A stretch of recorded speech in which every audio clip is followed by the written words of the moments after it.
प्यारे भैया बहनों, आज हम क्लास 10th मैथ्स में अध्याय 4 द्विघात समीकरण के महत्वपूर्ण परिभाषा एवं बिंदुओं को समझेंगे। अध्याय 4 द्विघात समीकरण। परिभाषा: समीकरण px बराबर 0 जहाँ px घात 2 का एक बहुपद है। देखो प्यारे भैया बहनों, अपन ने चैप्टर 3 में बहुपद एवं के सारे कॉन्सेप्ट अपन ने क्लियर कर चुके, लेकिन इस अध्याय में द्विघात समीकरण को अपन समझेंगे, लेकिन एक बार उनकी पुनरावृत्ति कर लेते हैं ताकि अपने सारे कॉन्सेप्ट क्लियर हो जाए। देखो ये यहाँ पे px दिया, ये क्या है, अपन एक बहुपद लेते हैं ना। जैसे मैंने एक बहुपद माना x+2, ठीक है, ये क्या है, बहुपद, ठीक है ना, बहुपद। अब मैं इसको क्या करूँगा, समीकरण बनाऊंगा, तो मैं क्या करूँगा, इसके बराबर में 0 रख दूंगा, तो ये क्या बन जाएगी अपनी समीकरण, ठीक है। समीकरण बनाने के लिए अब बराबर में 0 या कोई भी संख्या अपन को रखना पड़ती है, ठीक है ना। अब देखो यहाँ पे क्या दे रखा है, px अब घात 2 का एक बहुपद है ना, एक द्विघात समीकरण कहलाती है। मतलब देखो यहाँ पे x के साथ में एक घात है ना, ये अचर संख्या है, तो अपन देखो इसको द्विघात बनाने के अपन क्या करेंगे, अपन यहाँ एक बहुपद लेंगे, है ना, x का वर्ग प्लस 3x प्लस 4, ठीक है ना। तो ये क्या अपना बहुपद है ना। अब इसको अपन क्या करेंगे, इसकी कितनी घात है, देखो इसकी अचर संख्या की 2 घात है और यहाँ पर x की 1 घात है, तो ये अपना क्या बन गया, द्विघात बहुपद है ना। अब इसको अपन समीकरण बनाएंगे, तो समीकरण बनाने के लिए अपन क्या करेंगे, इसके बराबर में 0 या कोई भी संख्या अपन लिख देंगे, ठीक है ना। हुआ आपका कॉन्सेप्ट क्लियर। तो इस प्रकार अपन इसको समीकरण बनाने के लिए अपन क्या करेंगे, इसके बराबर में 0 या कोई भी संख्या लिख देंगे। और इस अध्याय में अपन द्विघात समीकरण यानी कि प्रत्येक समीकरण की कितनी घात रहेगी, 2, तभी अपन द्विघात समीकरण को हल कर पाएंगे, ठीक है ना। तो देखो यहाँ अपन ने x, यहाँ पे कितनी x से घात कितने हो गए, 2, और यहाँ पर 1, तो ये कौन सा हो गया अपना द्विघात समीकरण, ठीक है ना। द्विघात समीकरण का एक एग्जाम्पल हो गया, ठीक है। अब आगे देखो, अर्थात देखो यहाँ पे इसने दे रखा है ax का वर्ग प्लस bx प्लस c बराबर 0 जहाँ abc वास्तविक संख्या है। तो देखो यहाँ पे abc क्या है, एक वास्तविक संख्या है। मतलब देखो अपन क्या करते हैं कि यहाँ पे ये मैंने एक संख्या लिखी है, देखो 3x का वर्ग प्लस 5x प्लस 6 बराबर 0, ठीक है। तो ये क्या है, एक द्विघात समीकरण का एक सिंपल समीकरण है ना, सिंपल रूप है। अब इसका मैं व्यापक रूप करने के लिए मैं क्या करूँगा, देखो ये जो x है, x की घात 2, इसका गुणांक क्या है 3, x का गुणांक इसमें क्या है 5, और ये यहाँ क्या है c, नहीं सॉरी ये क्या है यहाँ पे 6 यानी कि अचर संख्या है ना। तो इसका गुणांक क्या रहेगा, ये कोई भी अचर संख्या रहेगी, मान लो 5, मान लो 5 वो अचर संख्या रहेगी और बराबर 0 है ना। तो इसको अपन व्यापक रूप में कैसे लिखेंगे, है ना। तो व्यापक रूप में लिखने के लिए मैं क्या करूँगा, यहाँ पे कोई भी संख्या हो सकती है, तो मैं संख्या मान लूँगा एक्स का वर्ग प्लस bx प्लस c बराबर 0। तो देखो यहाँ पे x की घात 2, इसका गुणांक क्या है a, x का इसमें गुणांक क्या है b, अचर संख्या का गुणांक क्या है यहाँ पे c, बराबर में 0, ठीक है ना। तो देखो यहाँ पे x का गुणांक क्या है 3, यहाँ पे x का गुणांक कितना 5, यहाँ अचर संख्या गुणांक क्या है c, ठीक हुआ कॉन्सेप्ट क्लियर। और यहाँ पे देखो इसमें a b और c कोई भी वास्तविक संख्या हो सकती है ना, a b c ये जरूर नहीं है, कोई भी संख्या हो सकती है। जैसे b बराबर 5 भी मान सकते हैं, a बराबर 3 भी हो सकती है, जो एक से घात का गुणांक रहेगा यहाँ पे वही संख्या अपने a मान लेंगे। यहाँ पे 5 की जगह कोई भी संख्या हो सकती है, लेकिन संख्या कौन सी होनी चाहिए, वास्तविक संख्या, ठीक है ना, धनात्मक संख्या। वो आपका कॉन्सेप्ट है क्लियर। देखो फिर आगे उसने क्या दे रखा है, द्विघात समीकरण के मूल एक वास्तविक संख्या एल्फा द्विघात समीकरण एक्स का वर्ग plus B x plus c बराबर 0 का एक मूल कहलाती है। देखो हम अपने चैप्टर 3 में पढ़ा है कि जो शून्यांक होते हैं वही इसके मूल होते हैं ना, उनको शून्यांक बोलते हैं, और द्विघात में इनको क्या बोलते हैं, मूल बोलते हैं ना। देखो अपन इसका एक एग्जाम्पल से समझते हैं। मतलब द्विघात समीकरण के मूल जो अपन चैप्टर 3 में पढ़ा है, जो उसके शून्य होते वही क्या होते हैं, इसके मूल होते हैं ना। तो इसके मूल देखो यहाँ पे दे रखा है, यदि a alpha square two plus b alpha plus c बराबर 0 हो। नोट, द्विघात बहुपद के शून्यक और द्विघात समीकरण के मूल एक ही है ना। मतलब द्विघात बहुपद के जो शून्यक होते हैं और द्विघात समीकरण के जो मूल होते हैं वो एक ही होते हैं, है ना। और इसको अपन समझने के लिए अपने एक एग्जाम्पल अपन लेंगे, है ना, ताकि इसके आपके सारे कॉन्सेप्ट क्लियर हो जाए। तो अपन एक समीकरण लेंगे, ठीक है ना। तो समीकरण अपन ने यहाँ मैंने एग्जाम्पल में लिख दिए, चलो अपन इसको लिख लेते पहले, ठीक है ना। एक्स का वर्ग प्लस 8x बराबर 15 बराबर 0, ठीक है ना। ये अपने समीकरण ले ली, इसको अपन सोल्व करते हैं। देखो अपन ने यहाँ पे द्विघात समीकरण का एक समीकरण लिया ना, अपन पहले इसका क्या करते हैं, एक शून्यांक ज्ञात करते हैं ना। तो शून्यांक ज्ञात करने के लिए अपन क्या करेंगे, देखो यहाँ पे 8x है और 15 बराबर 0 है ना। तो अपन क्या करेंगे, इसके अपन ऐसा करें कि जो गुणा करने पर तो कितने प्राप्त हो जाए, 15, और घटाने जोड़ने पर 8 प्राप्त हो जाए। तो अपने पिछले अध्याय में इनके कॉन्सेप्ट अपन ने क्लियर कर रखे हैं ना, तो अपन ज़्यादा इसमें नहीं बचेंगे, अपन डायरेक्ट इसका गुणनखंड निकालेंगे। तो अपन क्या करेंगे, देखो एक तो 5 में 3 का गुणा करेंगे कितने आएंगे, 5 एंगे 5, 5 10 5 3 15, और 5 में 3 जोड़ देंगे कितने प्राप्त हो जाएंगे, 8, ठीक है ना। दो अपन ने गुणनखंड निकाल लिए, तो अपन यहाँ पे रख देंगे एक्स का वर्ग प्लस 5x, ठीक है, प्लस 3x बराबर प्लस का 15 बराबर 0, ठीक है। अब क्या करेंगे अपन, देखो यहाँ 5x और यहाँ 3x 15 है ना। तो अपन क्या करेंगे, इस x को अपन बाहर रख लेंगे ना, कॉमन है तो बाहर रख देंगे। तो x को इस टाइम कितना बचा, x प्लस 5, ठीक है, फिर प्लस का 3। अब देखो यहाँ पे 3 का गुणा x में भी होगा और 15 में भी होगा, तो अपन 3 तो कॉमन ले लिया अपन, है ना। तो यहाँ कितना बचा, x। अब 3 के पहाड़े 15 बार बोलेंगे, 3 के पहाड़े में 15 आते, कितने बार में आते हैं, 5 बार, 3 बचे 15, तो प्लस का अपन कितना लिख देंगे, 5, 3 बचे 15, है ना, बराबर 0, ठीक। इसके बाद अपन देखो यहाँ x प्लस 5 और यहाँ पर भी x प्लस 5, तो अपने इसको कॉमन ले लेंगे, है ना। तो x प्लस 5 बराबर, सॉरी, और फिर कितना बचा, x है यहाँ प्लस का 3, तो इसको भी अपन क्या लिख देंगे, x प्लस 3। तो देखो अपने को द्विघात समीकरण के दो शून्यक प्राप्त हो गए, है ना। या तो x प्लस 5 होगा या x प्लस 3 होगा, है ना। तो अपन क्या करेंगे, इसको सोल्व कर लेते हैं। या तो x है ना बराबर में, तो अपन पहले इसको सोल्व करते हैं, x प्लस 5 बराबर 0। तो इस 5 को अपन इधर लाएंगे तो माइनस का हो जाएगा, प्लस का, तो x बराबर माइनस का 5, और 5 में से 0 जाएंगे तो माइनस का 5 बचेगा। अब x प्लस किया दूसरा, x प्लस 3 बराबर 0। अब इस 3 को भी अपन इधर लाएंगे, तो x बराबर 3 में से 0 जाएंगे तो कितने बचेंगे, माइनस का हो जाएगा, तो माइनस का ही 3 रहेगा, है ना। तो अपने को दो शून्यक प्राप्त हो गए, ठीक है ना। ये तो x बराबर -5 और एक x बराबर -3। तो अपन क्या करेंगे, इन्हीं को अपन इसके दो मूल मान लेंगे, यही मूल होते हैं ना।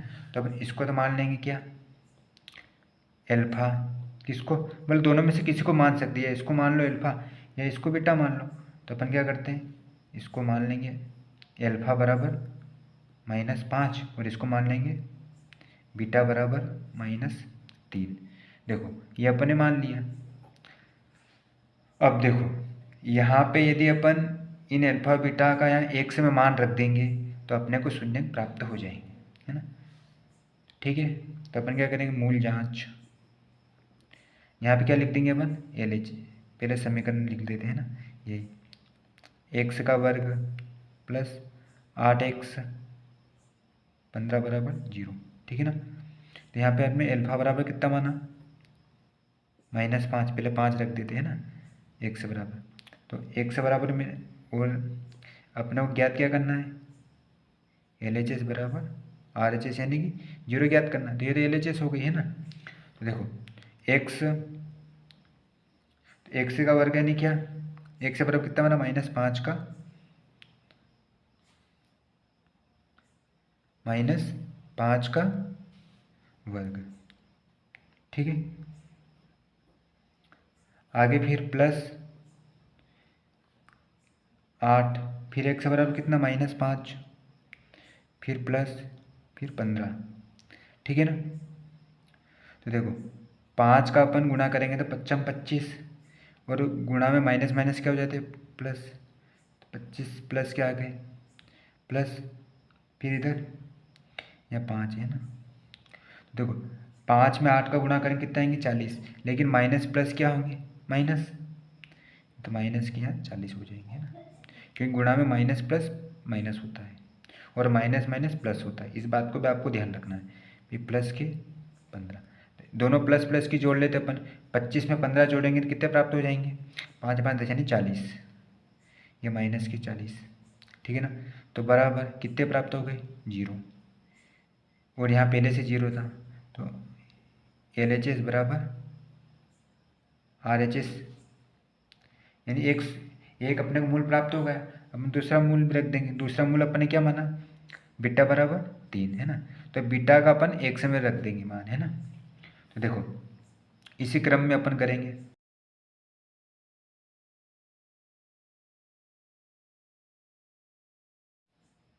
देखो अपन लिखते हैं समीकरण क्या अपना, x का वर्ग प्लस 8x प्लस 15 बराबर 0, है ना। LHS x का वर्ग अपन कितना माना, बीटा बराबर -3, है ना। बीटा यानी बीटा जो -3 माना, इसको अपन 1 से में मान रख देंगे इसका, है ना।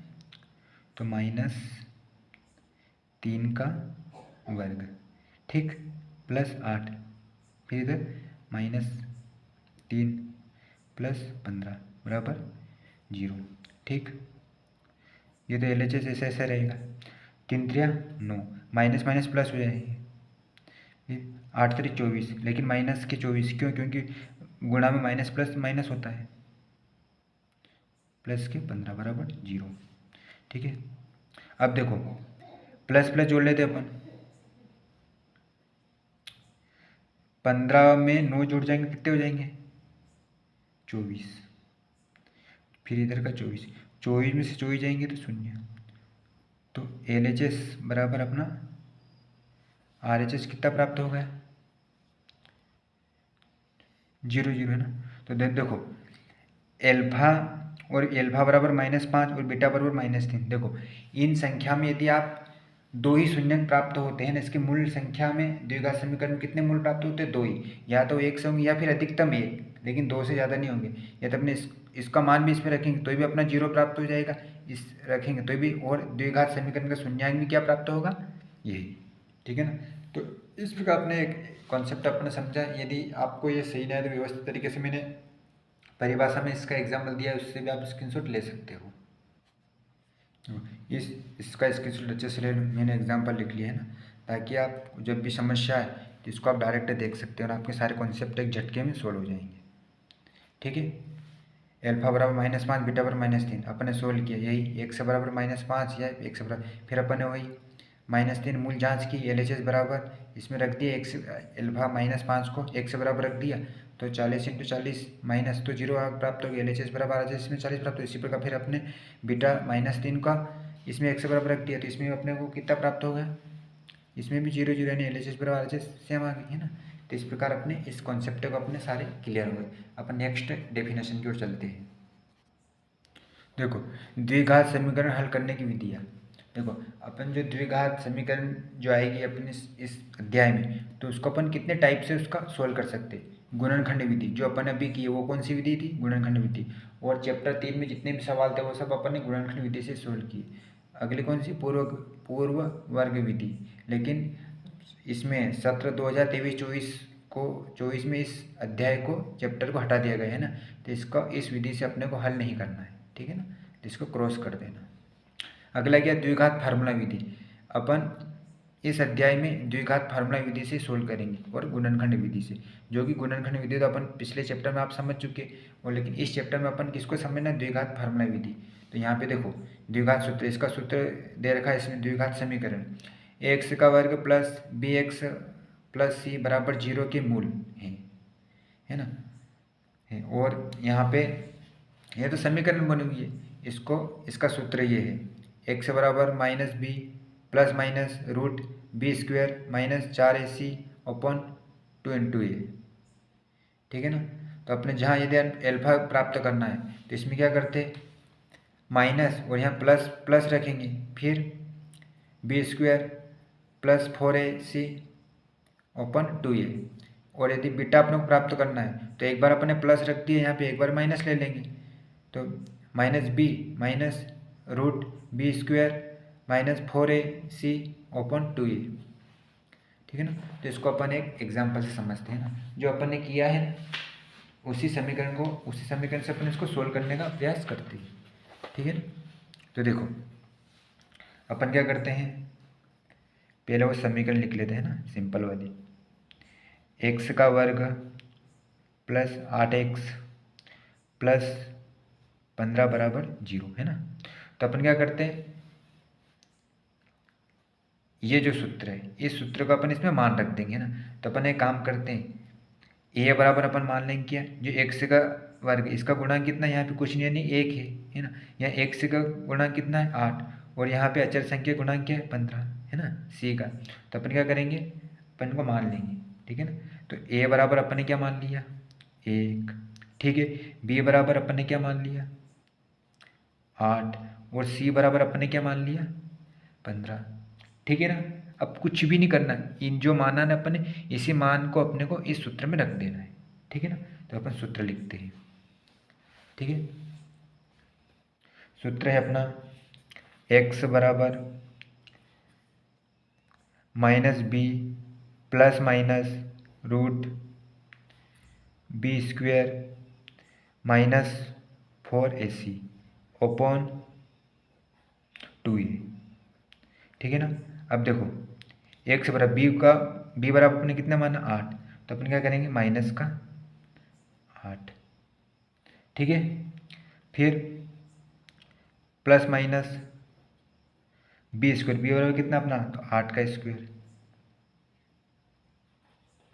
फिर यहाँ कितना है माइनस सूत्र में, फिर 4 लिख दिया ऐसा ऐसा। फिर ए बराबर अपने कितना माना 1, फिर इंटू सी बराबर कितना है 15, ठीक है। इन तीनों को गुणा कर लेते, इसका वर्ग कर लेते, ठीक है ना।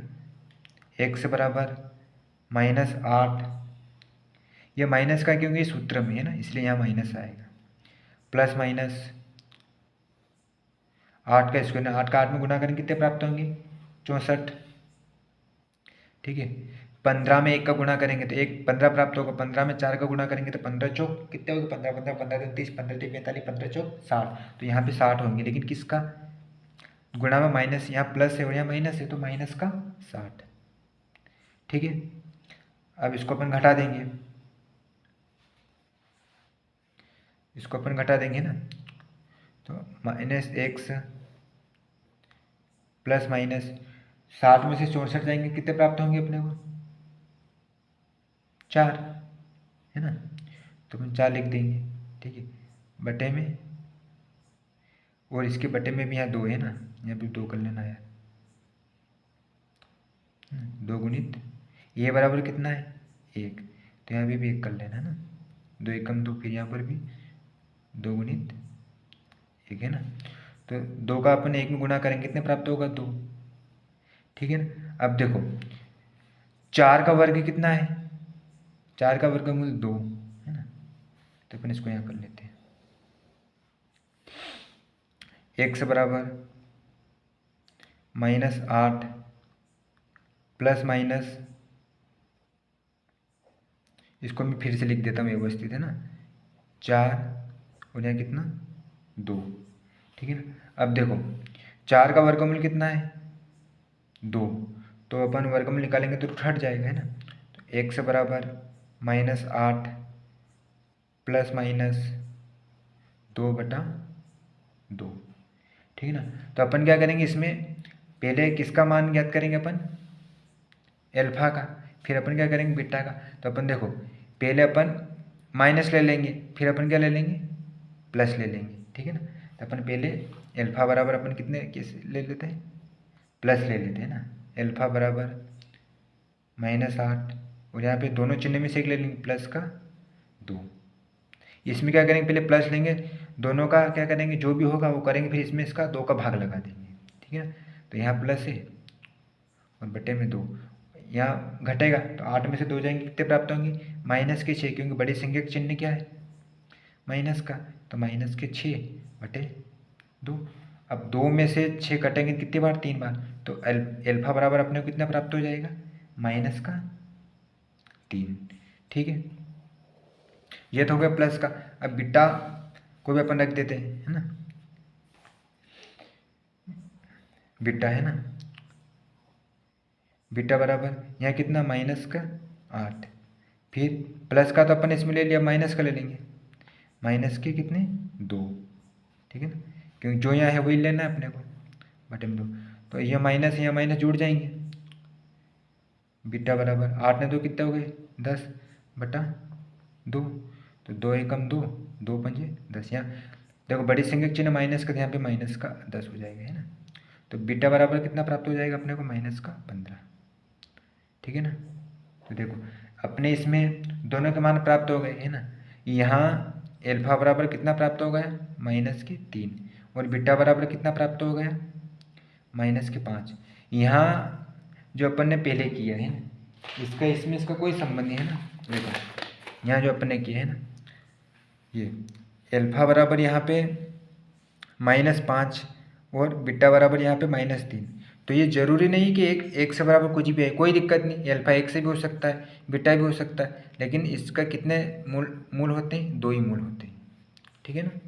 ये फैक्टर को आपको अच्छे से समझना है, ठीक।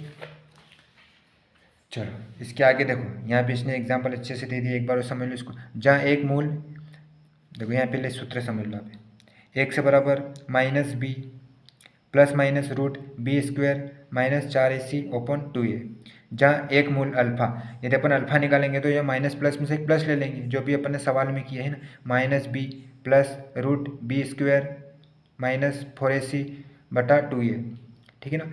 और अपन बीटा लेंगे तो अपन क्या करेंगे, इधर इसमें प्लस ले लिया, यहाँ माइनस ले लेंगे है ना। तो -b माइनस √b² -4ac/2a, ठीक है ना। तो इस प्रकार अपने को देखो यहाँ पे एल्फा प्लस बीटा बराबर -b/a, ये जो अपन ने चैप्टर 3 में इसको अच्छे से अपन ने पढ़ लिया है ना, तो इसको अपन ज़्यादा समझने की ज़रूरत नहीं है। एल्फा इंटू बीटा बराबर c/a, इसको भी अपन समझ चुके हैं, ठीक है ना। नहीं यदि आपको समझना है तो इस वीडियो को आप एक बार और देख लेना है, अध्याय 3 की, ठीक है। अब इसमें एक फैक्टर और बचा है, विभक्तीकरण किसी द्विघात समीकरण x का वर्ग प्लस bx प्लस c बराबर 0 का विभक्तीकरण d बराबर b² -4ac होता है ना। और इसकी कितनी कंडीशन बनती, विभक्तीकरण जो रहता है इसका जो सूत्र है, देखो इसका जो सूत्र है ना, इस सूत्र का जो ये रूट के अंदर है ये क्या है, d बराबर इसका विभक्तीकरण है, क्या है विभक्तीकरण, ठीक है ना। तो इसको भी अपन सोल्व करते हैं। तो देखो इसमें आगे क्या दे रखा है होता है, और इसमें 3 कंडीशन बनती है ना जब विभक्तीकरण। देखो यहाँ पे केस 1 में क्या होगा, यदि d विभक्तिकरण बराबर 0 हो तो यह मूल वास्तविक तथा असमान होगी। कैसे? देखो, यहाँ अगर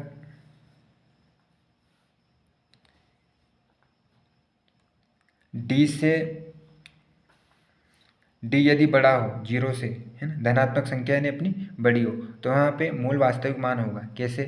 जैसे कि अपन मान लेते बी डी, कोई भी अपन संख्या मान लेते हैं, ठीक है ना,